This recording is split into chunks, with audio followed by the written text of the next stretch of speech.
If you're a buyer looking to purchase a home in today's market, you might have heard of the term seller rate buy down or mortgage rate buy down.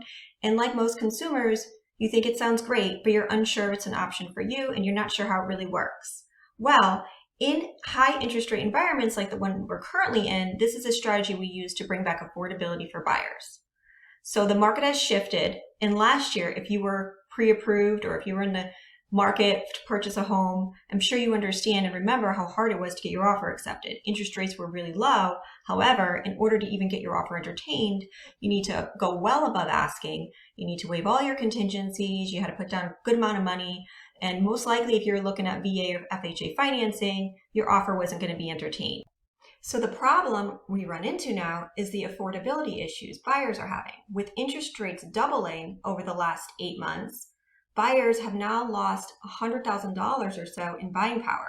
So I'm sure you realize how frustrating that is. If you were pre-approved last year when rates were in the 2s and 3s and even 4s, and now you realize that you don't qualify for what you qualified for last year, that is a problem because you want to buy a home and you realize that it's not as difficult as it was last year, but yet you don't qualify for the price range you want to be in. And so because of that, this is why we utilize interest rate buy downs, or why you might have heard these terms thrown around over the last few months. Interest rate buy downs helps bring back that affordability so buyers can qualify closer to where they were last year. And then once interest rates come down, then you can refinance at a very attractive rate. And rates will come down, most likely within the next 6 to 12 months, but let's say conservatively over the next 24 months. So you purchase now at a really good price and then refinance later at a lower rate. But once rates come down, keep in mind, we're back to a very competitive market, which is a seller's market, and they have the full control. And you're back to multiple offers, you're back to waiving contingencies. So now is actually the perfect time to buy. If you are a buyer and you can afford the payment, I would highly suggest looking at the options of rate buy down. So now I'm going to go through what a rate buy down is and the different types of interest rate buy downs. So the definition of a buy down is that a borrower is to obtain a lower interest rate by paying discount points at closing. And discount points are also called mortgage points or prepaid interest points. It's a one-time fee paid up front. And if you pay discount points to lower down the rate, it is for the term of the loan. Now, we also work with temporary interest rate buy downs, and I'm going to get into that a little bit later. This is the same idea of getting a reduced interest rate. However, it's not paid by the buyer, and it's only for a certain period of time. Does an interest rate buy down work for all loans? Well, if you are the buyer and you are paying down your interest rate permanently for the life of the loan, it is. You can do it on all loans. There is a cap on how much you can buy it down so we can make sure we meet compliance and avoid high cost loans. But typically you can buy down interest rates on VA loans, FHA loans, ARMs, conventional, jumbo, all sorts of loan programs. But these are the main options we work with. Now, the types of buy down. So this is where I want to talk about the two different options that we're working with. Both are great. It just really depends on the scenario. It depends on the buyer, the seller, and what we need to do to gap the difference that the two parties are having. And at the same time, make sure the buyer is getting them the most financial benefit for their needs and what they're looking to do. So we have a temporary interest rate buy down that is very popular right now. And a temporary buy down is basically when the seller or the builder pays a lump sum to temporarily reduce the interest rate for the loan. Now, the ones we work with mainly are a 2-year or a 3-year temporary rate buy down. These are over a 30-year fixed period or a fixed year period, but most commonly right now is 30 years.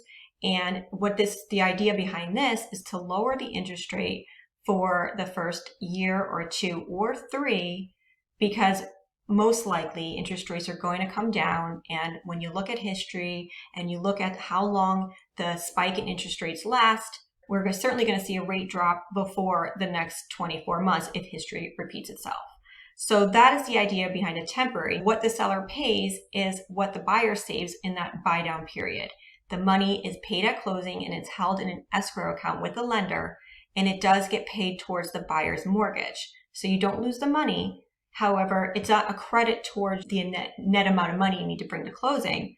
it is held into an escrow account and paid towards the mortgage. Where a permanent rate buy down, that's something the buyer can pay discount points for, and also the seller can contribute towards the buy down. This is going to reduce the interest rate for the life of the loan, and it is paid in discount points at closing. So it's getting paid in a different way to buy down that interest rate, but it is for the life of the loan. And the amount that the rate is reduced is a much lower amount versus a temporary rate. So I will go into that in a little bit. Now, like I said, a temporary rate buy down is for a short period of time. It's amortized over a 15, 20, or 30-year fixed loan. So the two most common ones that I'm working with mainly are a 2-year buy down or a 3-year buy down, also known as a 2-1 or a 3-2-1. So the way it works is if you're doing a 2-1 buy down, let's say you're locking in on a 30-year fixed rate, and let's just say today the rate is at 7.25. Year one, the rate will be reduced by 2%. So your rate in the first year will be at 5.25. In the second year, it would go to 6.25. And then the third year, it would go back to the locked-in rate of 7.25 for the remainder of the loan. Now, this is not an ARM. This is a 30-year fixed loan. It's just that you're reduced for a temporary period of time, and the seller is providing a credit for this buy down. And so we also have the 3-2-1, which is a larger credit. The first year, your interest rate is reduced by 3%, the second year 2%, and then the third year 1%. So again, this really depends on the buyer's needs, the seller's needs, and what we need to do to gap the difference and make it work for all parties. Both options are really great. I am using more of the 2-1 right now because the gap difference is costing a little bit more than the 2-1. So if you're going in, let's say a home is asking $400,000 and you go in at $375,000, that's a $25,000 lowball offer. Now, a 2-1 buy down is going to cost the seller closer to about $15,000. So they're saving money, the buyer's saving money, and that is going to gap the difference. So then you, instead of offering a lower amount, you're going to meet the seller back at asking price. The seller is going to contribute towards the buy down, so both of you save. So a permanent rate buy down is a reduced rate for the life of the loan.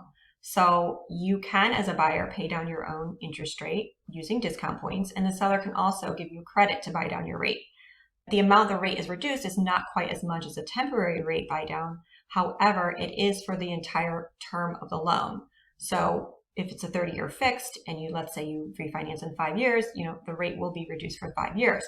So if the rate's at 7.25 today, you can get it down to probably about 6.5 or so, and you can ask for a seller credit to buy down the interest rate. And this is something I compare when I'm working with buyers to show what a temporary rate does, what a permanent rate buy down does.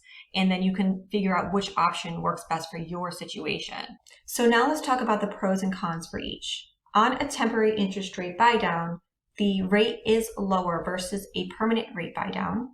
The unused funds are returned to the buyer. So if the buyer were to refinance or sell their home, then the money that the seller put into the escrow account to buy down the rate is going to be paid back towards the principal reduction of the loan. And the buyer cannot pay for the buy down. It does have to be paid by the seller.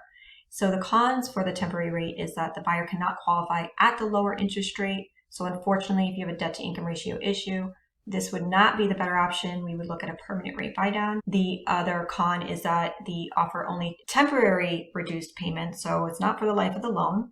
However, it is a much greater reduction in the payment, and then the buyer would need to refinance once the mortgage drops to maintain a lower rate, which honestly is not really a con to me because I do think the rates are going to drop. I feel really strong about that. So these are just, what ifs, worst case scenario. Now let's look at a permanent rate buy down. So this is a fixed rate. It is reduced for the life of the loan. It does help with the debt to income ratio, and we can use the lower rate to qualify. So this does address the affordability issue we're having in a high interest rate environment.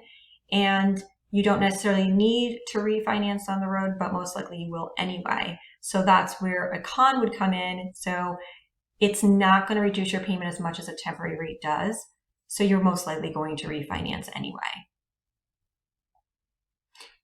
Now let's look at a recent scenario that I put together for a buyer. A buyer came to me, they were referred to me by an agent, and they were previously pre-approved with their lender for $450,000. This was back in 2021 when the interest rate was 3.5%. The principal and interest payment was $1,616. Now fast forward to 2022, the interest rates have more than doubled. Last week was at 7.25%, and they realized that brought them down, knocked them down to $325,000 purchase price to keep their payment close to where they want it to be. They didn't necessarily have an issue with qualifying, but it did lower their buying power for what they were comfortable with. And so what I suggested was, let's look at an interest rate buy down. And we utilized a temporary rate buy down in this situation. And so what that did was that got them up closer to what they qualified for last year. They ended up going into contract on a home that was listed at $400,000. They offered $415,000 because they really wanted it, and there were other offers. And now that got their payment closer to where they were back in 2021. Not quite where they were, but they know that that home, and back in 2021, they didn't have a chance of getting their offer accepted. They put in multiple offers. So unfortunately, they're going to have a higher interest rate for a little bit, but with the temporary rate buy down, it's really not that big of a difference, and they're still going to be able to refinance once the rates come down. So that explains interest rate buy downs and lays out the different types of buy downs. If you have any questions, or if you'd like for me to run numbers and scenarios for you, please feel free to reach out to me. You can email me at christinac@ccm.com or call me at 561-713-8740. I'm happy to go through your options. And, if you just simply have questions, I'm here to help. But before you just push yourself to the sidelines, just look at your options, run the numbers, and try to get some real professional advice so you can make an educated decision on what's best for you and your family.